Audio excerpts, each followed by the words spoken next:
మా దగ్గర వందలాది మంది పిల్లలు ఉన్నారు, మా దగ్గర కొన్ని వందలాది కుటుంబాలు జీవిస్తున్నాయి. వారికి ఎంతో సహాయం మేము చేస్తాం. ఎప్పుడు మేము అది చేసాం ఇది చేసామని ఎక్కడ మేము చెప్పుకోం. ఎందుకంటే కుడి చేత్తో చేసిన సహాయం ఎడం చేత్తో తెలియకూడదని దేవుడు చెప్పాడు. కానీ మనుషులకి నేర్పిస్తున్నప్పుడు మాత్రము, ఆ దయ కలిగిన హృదయం నేర్పిస్తున్నప్పుడు మాత్రము మనం చేసిన విషయాలు వాళ్ళకి చెప్తే దాన్ని బట్టి వాళ్ళు ఇన్స్పైర్ అవుతారు. చాలామంది మా దగ్గర ఉండేవారు, వాళ్ళకి మేము పెట్టి చదివించినప్పుడు ఈ రోజుకి వాళ్ళ కృతజ్ఞత కలిగి ఉండి, నన్ను ఒక అయ్యగారు చదివించారు కాబట్టి నేను వేరొకరిని సహాయం చేస్తానని మనసు కలిగిన వారు ఎంతోమంది ఉన్నారు. మా నాన్నగారి సాక్ష్యం కనుక మీకు తెలిసినట్లయితే, ఆయన అమెరికా దేశంలో చదువుకొని ఆయన చదువు పూర్తయి ఫ్లైట్లో తిరిగి వస్తున్నప్పుడు దేవుడు ఆయనతో మాట్లాడాడంట.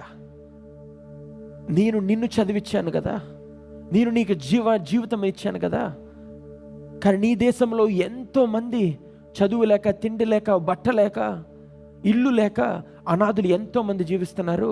వాళ్ళ కోసం నువ్వు ఏం చేస్తావని దేవుడు ప్రశ్న అడిగితే, మా నాన్నగారు భారతదేశం వచ్చి ఆయన అమెరికా చదువుకొని వచ్చిన తర్వాత చాలా సువార్త ప్రకటించారు. కానీ ఆయనలో ఏదో తెలియని లోటు.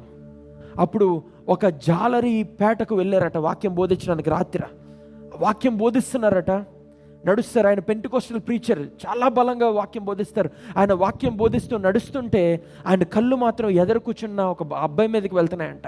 ఆ అబ్బాయి ఒంటి మీద కనీసం ఒక్క బట్ట కూడా లేదంట, దిగంబరుడిగా కూర్చున్నాడంట, చిన్న కుర్రాడు. ఆయన నడుస్తున్నారు, మాట్లాడుతున్నారు, ఆయన కళ్ళు దృష్టి మాత్రం అబ్బాయి మీదకే వెళ్తున్నాయి. వాక్యం అయిపోయింది, పాస్టర్ గారు వచ్చారు, అయ్యగారు నాన్నగారికి భోజనం పెట్టారు, మాట్లాడారు. తర్వాత వెళ్ళిపోతున్నప్పుడు ఆ అబ్బాయి అక్కడే ఉన్నాడంట. అన్నయ్య పాస్టర్ గారు అడిగారంట, అయ్యా ఆ అబ్బాయి ఎవరయ్యా, ఏంటి అలా ఉన్నాడు అంటే, ఆ అబ్బాయికి ఎవరూ లేరండి, ఒక ముసలి మామ మాత్రమే ఉంది.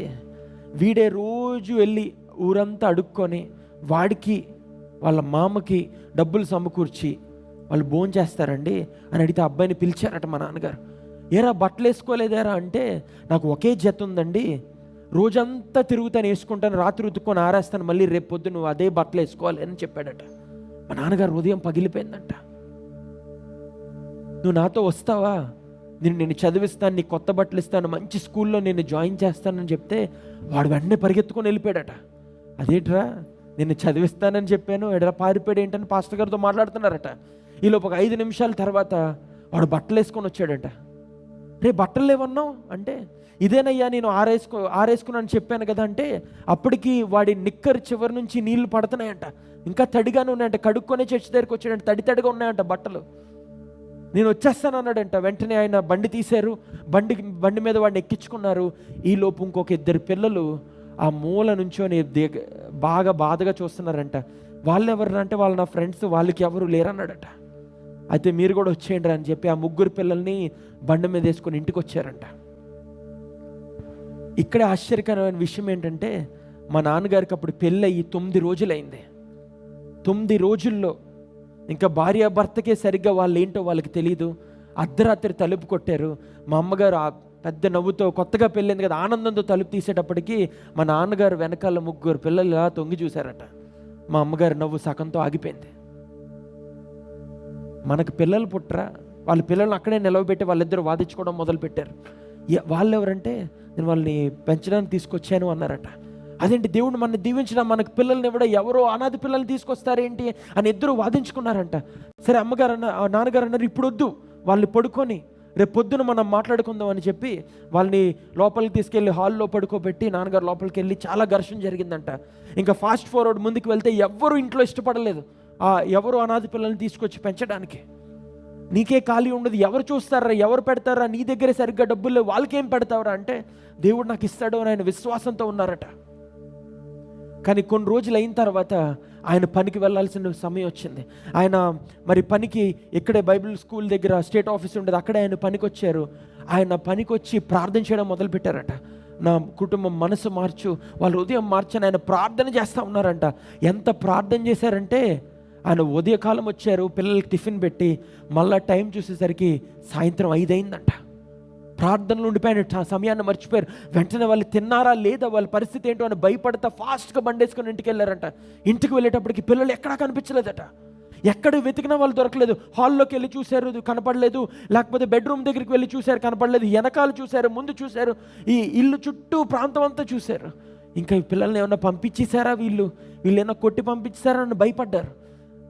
ఇంకా ఆఖరిగా కిచెన్లోకి వెళ్ళి చూద్దామని కిచెన్లో వెళ్ళి చూసేటప్పటికి మా అమ్మగారు ఆ పిల్లలకి అన్నం వడ్డిస్తా వాళ్ళకి అన్నం తినిపిస్తున్నారట. మా నాన్నగారు కంట్లో ఆనంద బాష్పాలు ఆగలేదు. అయ్యా నీకు వందనాలని ఆరాధించారంట. అప్పుడు మా అమ్మగారు అన్నారంట, మీ మనసు ఏంటో నాకు తెలిసింది, మీరు వెళ్ళి సేవ చేయండి, నా పిల్లల్ని చూసుకుంటాను అని. అలా ముగ్గురు తర్వాత ఒకటి జాయిన్ అయ్యాడు. 4 పిల్లలతో స్టార్ట్ చేశారు. ఈ రోజుకి 33 సంవత్సరాలు పూర్తయింది. దాదాపు 12,000 మంది అనాథ పిల్లలను, పేద పిల్లలను చదివించి ఈరోజు ఈ స్థితిలో ఈ సంస్థ ఉండగలిగింది. హల్లెలూయా. ఇక్కడ ఉండే పిల్లలు చాలామంది మా దగ్గర చదువుకున్నారు. ఇంకా దాదాపు 350 మంది పైగా పిల్లలు మా స్కూల్లో చదువుకుంటున్నారు, హాస్టల్లో ఉంటున్నారు. ఎందుకని ఈ విషయం మీకు చెప్తున్నానంటే, ఒక మనిషిని గనక దేవుడు పట్టుకొని దేవుడు మాట్లాడితే ఆ మనిషి ద్వారా ఎంతోమంది బ్రతుకులను ఆయన మార్చగలడు. పెంకుటిల్లో సైకిల్ తొక్కుంటా బ్రతికే మా నాన్నగారు ఈరోజు ఇంత సంస్థకి నాయకుడయ్యాడు అంటే ఆయన నమ్మిన దేవుడు ఆయనను విడిచిపెట్టలేదు. గొర్రెలు కాపరుగా ఉన్న దావీదుని ఎలాగైతే రాజసింహాసనం పైన కూర్చోబెట్టాడో, సైకిల్ తొక్కొని 14 ఏళ్ల వయసుకే సేవకు వచ్చిన మా నాన్నగారిని ఈరోజు ప్రపంచ దేశాల్లో వాడుకుంటున్నాడు. ఆయన తరము మమ్మల్ని ప్రపంచ దేశాల్లో వాడుకుంటున్నాడంటే కేవలము మమ్మల్ని మేము పరీక్షించుకొని ఆయన వాక్యానుసారంగా జీవించడం వల్లనే. హల్లెలూయా, హల్లెలూయా.